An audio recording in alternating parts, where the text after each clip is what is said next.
not true. Yes, he does. No, he looks like Andrew Garfield, who is no longer Peter Parker. Was Andrew Garfield good as Peter Parker? I thought so. No. I thought third best Spider-Man in the last 15, 20 years or whatever. Wesley Reed looks more like Spider-Man does now. Looks more like Tom Holland? Yeah. Well, I don't know. Do you prefer Tom Holland or do you prefer Tobey Maguire? Personally, Spider-Man 2 is just one of my all-time favorite movies. So it's a great movie. I just think, yeah. I thought the last Spider-Man was really good, though. It was really good. It was way more of like an Avengers movie, though. Like the same way that Captain America Civil War was an Avengers movie and not a Captain America movie. Like, I want more standalone stuff. Like, Black Panther was fantastic because I didn't, see any Iron Men running around. Okay. It was literally just, this is this hero's story. We're not trying to tie it into this other story that much. They had the vibranium angle. This is a valid complaint. This is valid. I just, I'm okay with every now and then doing an Avengers movie and calling it Captain America. But don't give me Spider-Man, or don't give me Avengers and call it Spider-Man. And call it Spider-Man? It was still good, though.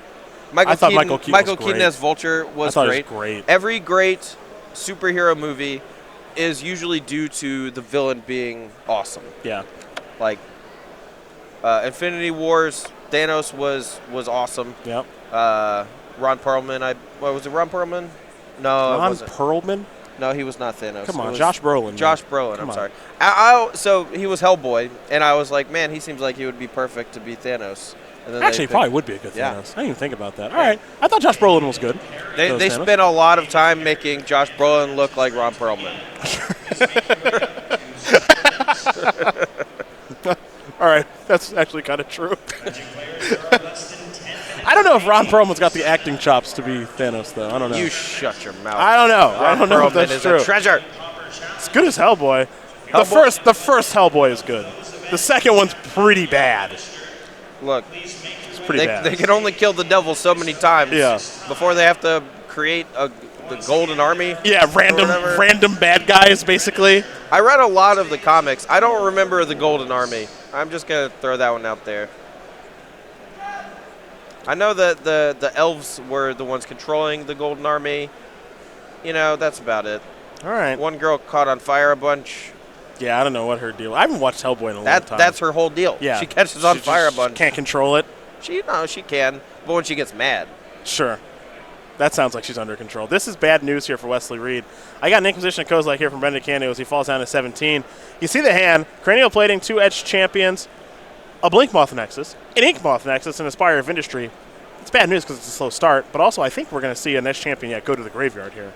Yeah, I mean, unless Brennan has another way to answer Edge Champion, though, those are the cards that Wesley wants to draw. He wants to draw Edge Champion because it survives most of the removal that Brennan could throw at it.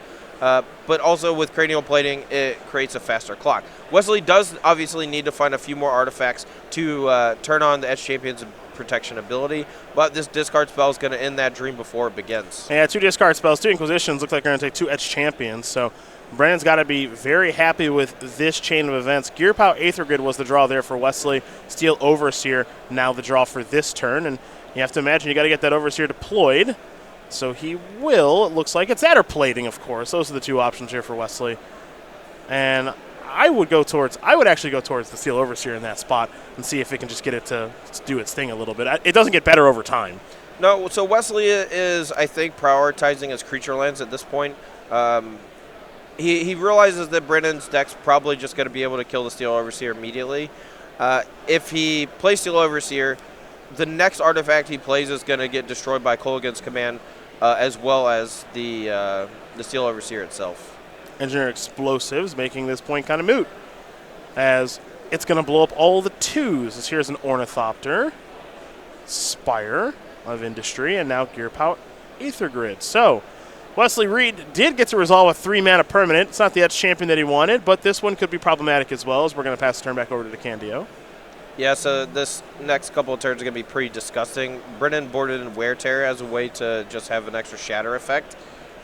Now with the Gear per Aether Grid in play, being able to fuse Wear Tear, that's bad news.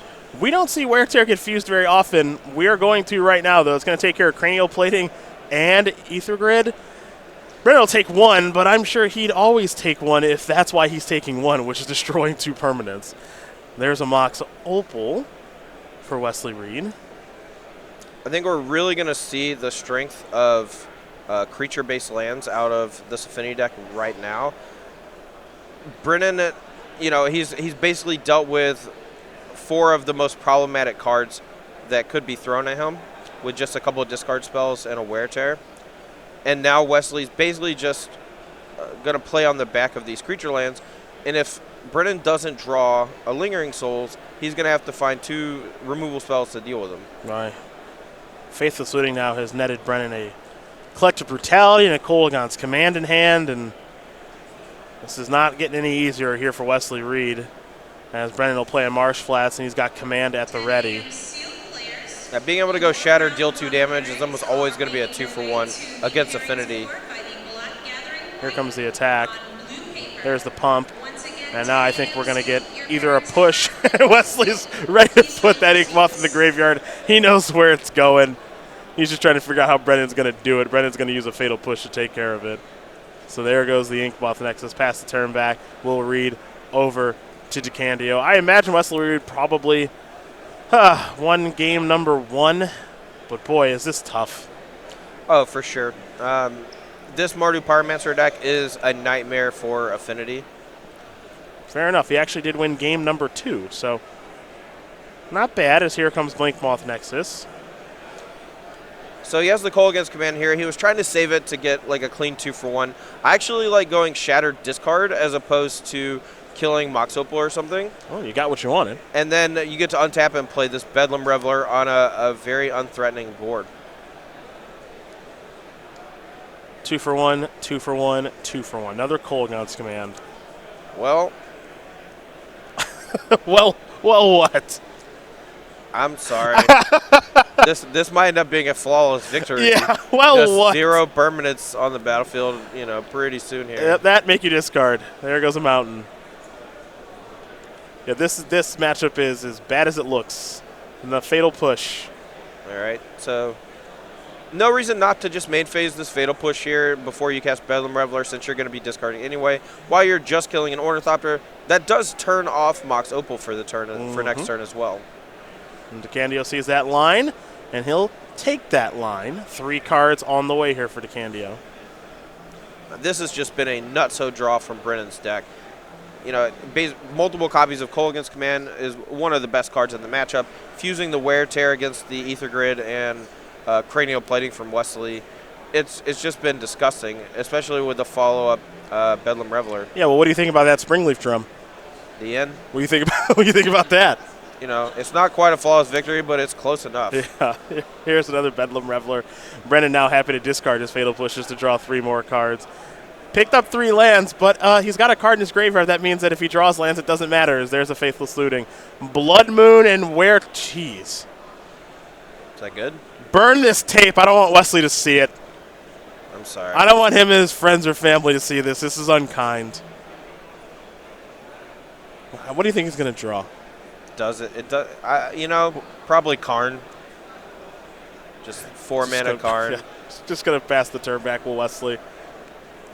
It's too much. When Mario Pyromancer is firing like this, it's very, very difficult to beat us. Here's a young Pyromancer. Next up is a Blood Moon. Attack for 8. Yep. Wesley Reed down to 6. And there's no way that Wesley can get out of this. I like it. I like it, though. Rub those hands together. Sports. Here we go. I like this kid. Wesley seems like an all right guy. What is it? No, you hold it. You don't show him. Fog. Nice. Nice top deck. You don't show him. There's a Spire. And a Whip Flare.